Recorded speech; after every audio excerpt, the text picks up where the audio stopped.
Bonjour à toutes et à tous, je suis ravie de vous retrouver pour ce nouveau dialogue littéraire que nous allons passer en compagnie des éditions Dialogue. Alors qu'elle prépare en ce moment sa 3e rentrée littéraire, nous allons partir à la rencontre des auteurs qui ont publié récemment dans cette belle maison d'édition. Interrogés par Laurane, ils nous parlent de leurs livres, de leur passion et de leur inspiration. Commençons cette émission avec Paul Goupil. Cet ancien journaliste est parti à la rencontre des paysans d'aujourd'hui. Il en dresse un portrait, ou plutôt des portraits, dans son ouvrage intitulé « La parole des paysans ». Bonjour Paul Goupil. Vous publiez La parole des paysans, portrait sensible d'agriculteurs bretons aux éditions Dialogue, livre dans lequel vous interviewez une quinzaine de personnes et Vincent Michel les a photographiés. Que souhaitiez-vous trouver? Des réponses, des idées, des expériences? Je souhaitais composer une mosaïque qui donne une idée de l'agriculture en Bretagne aujourd'hui. Cette agriculture, elle est diverse, elle est complexe, elle est parfois antagoniste, elle doit relever une redoutable contradiction entre l'économie et l'écologie. Et je trouve que c'est difficile pour eux, les paysans, de tenir toutes ces contradictions, de les résoudre. Comment avez-vous appréhendé les rencontres? Aviez-vous toute une série de questions prêtes à être dégainées ou laissiez-vous la conversation se mettre en place naturellement? J'étais plutôt sur cette seconde optique parce que je voulais arriver le plus neutre et le plus réceptif possible. J'ai tenu à ce que dans le sous-titre du livre, il y ait portrait sensible et pour que la sensibilité affleure, il faut une écoute tranquille. Aux témoignages sensibles s'ajoutent des portraits des paysans que vous avez interrogés. Qu'apportent selon vous les photographies de Vincent Michel? Elles sont la première entrée dans le livre. Et si ce livre est réussi, et je le crois, d'abord dans sa forme, c'est parce que les photos de Vincent illuminent le visage des paysans. Il leur a demandé de les regarder en face. Et ça donne, moi qui ne suis pas photographe, une grande force à ces portraits, parce que ça les révèle d'abord souriants. On est loin de l'image du paysan qui gémit, qui se plaint, qui n'est jamais content. Là, on est plutôt face à des gens qui assument leur métier, qui disent leur amour du métier, leurs difficultés bien sûr, mais aussi la passion qui les anime.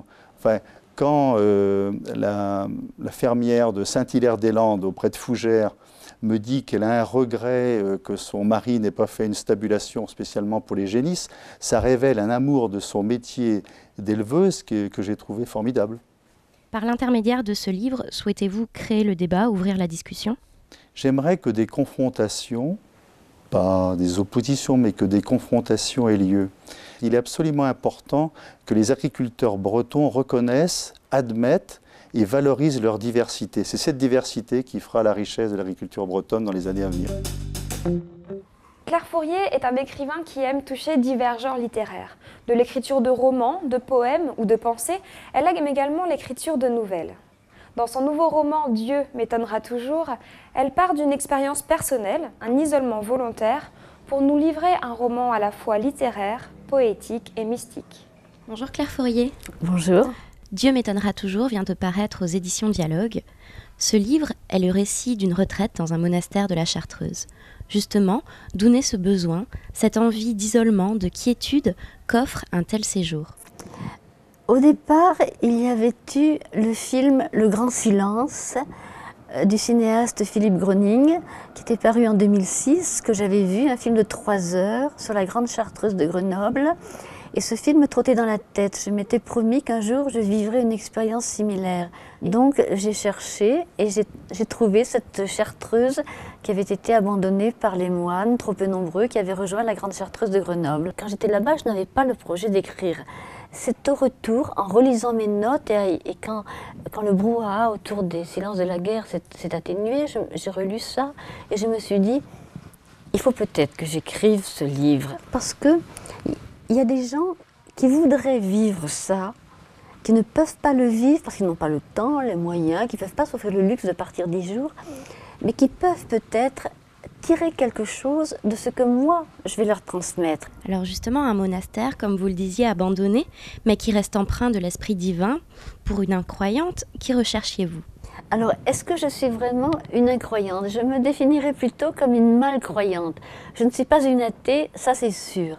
parce que j'ai été une enfant croyante, mais ayant chassé Dieu de mon esprit adulte, il y a une béance qui est restée, que j'essaie de combler avec tout ce que je vis, l'amour, l'art, enfin les choses de la vie quotidienne.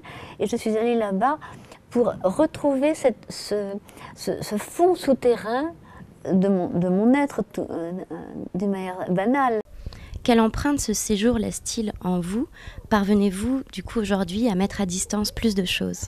Il ne se passe de jours, que dis-je, d'heures, depuis ce séjour, depuis août 2011, où je ne pense, où je ne suis habitée par ce séjour. Il m'a complètement transformée. J'ai retiré cette idée, d'abord que l'allégresse peut se mêler à la mélancolie, parce que là-bas c'est tristesse et beauté, tout est merveilleux, mais tout est en même temps très très ardu, très triste un peu aussi.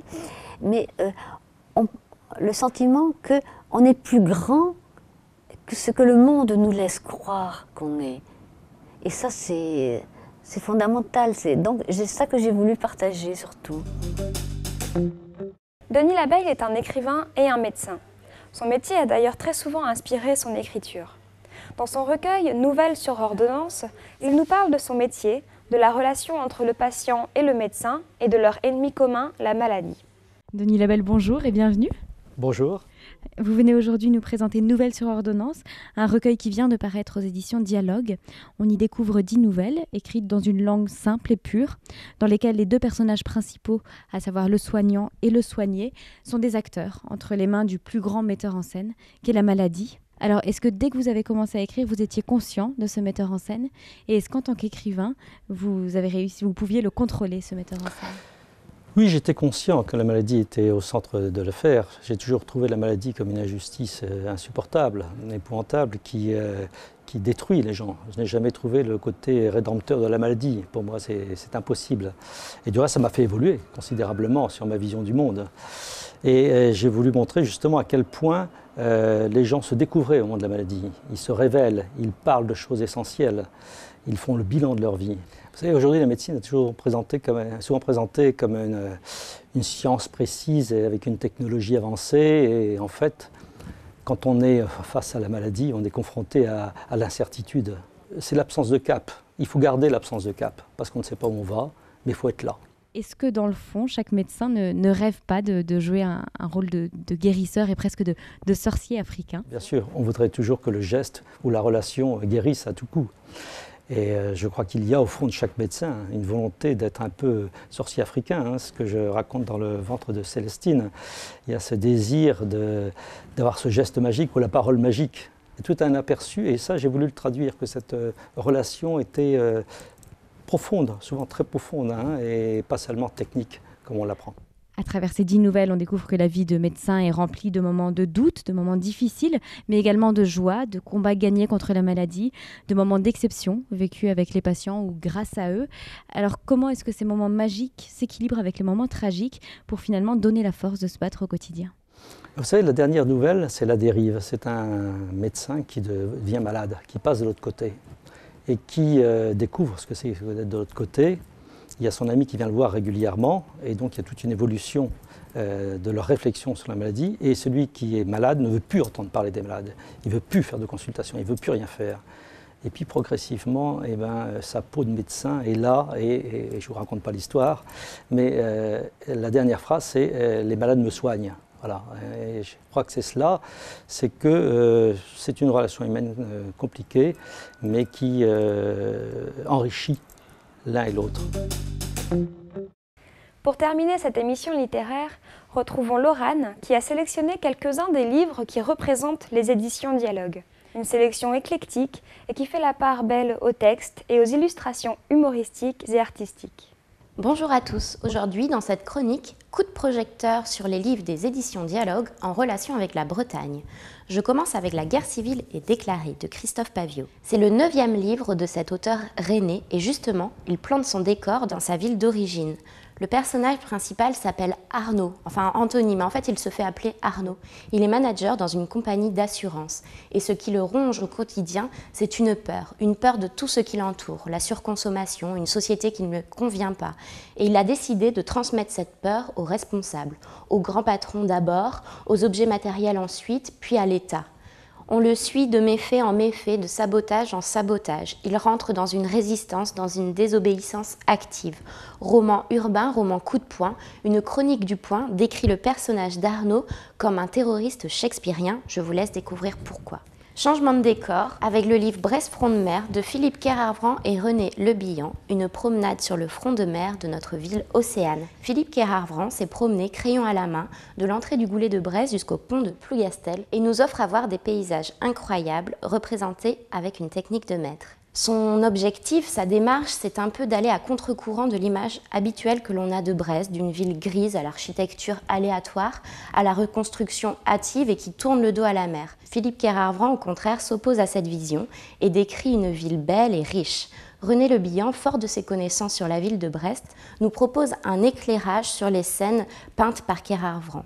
Ainsi, vous partirez à la rencontre de ces grandes grues qui illuminent le ciel du port de commerce ou de ces bateaux en bois sublimés par les chantiers du GIP. Vous partirez à la rencontre de Brest, tout simplement. Pour découvrir la Bretagne ou pour parfaire vos connaissances sur le sujet, je vous propose l'abécédaire du parler de l'Arsenal de Gérard Cabon et Nono, un abécédaire qui vous enseignera le parler brestois, où vous comprendrez ainsi ce que signifie avoir le casque lourd ou l'expression « il y en a à manger dans ses pinces ». Pour vous promener paisiblement sur les rives de l'Aulne et au temps de Saint-Guénolé, je vous propose Guénolé ou le silence de l'Aulne de Philippe Le Guillou.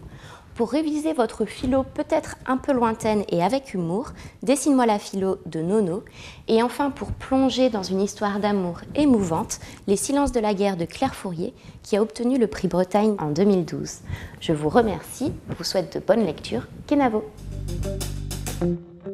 Et voilà, ce dialogue littéraire est désormais terminé. J'espère qu'il vous aura plu et je vous retrouve dès le mois prochain pour une sélection bien plus estivale. D'ici là, je vous souhaite de passer de très agréables moments de lecture.